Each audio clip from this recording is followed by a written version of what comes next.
You can't preach what we don't accept here in Jerusalem. We set the doctrine. Isn't that what's being said here?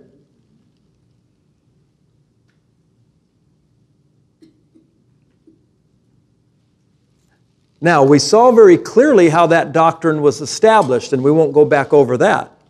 It wasn't just James standing up and saying, here's what I believe. The apostles and the elders all came together. They considered this thing. They all put in the input, and in the end, James says, here's my sentence. And everybody said, amen. Yep, that's God.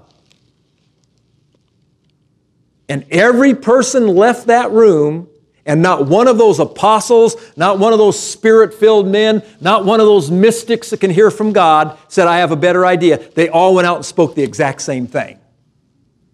And nobody held to their own, well, I believed this.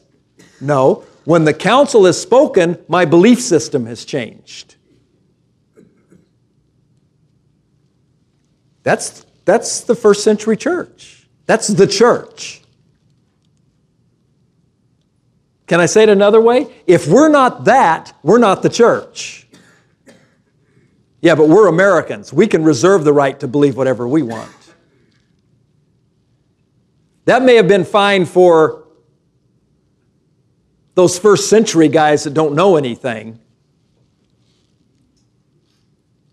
You know, that heard him with their own ears, that held him with their own hands, and we know better? I don't think so. Amen?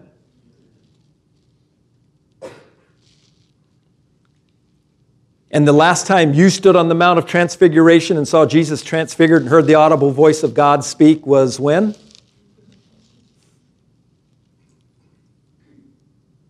But we do know better because we're Americans and we have PC Study Bible.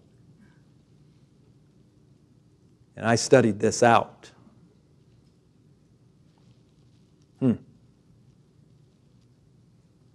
We gave no such commandment.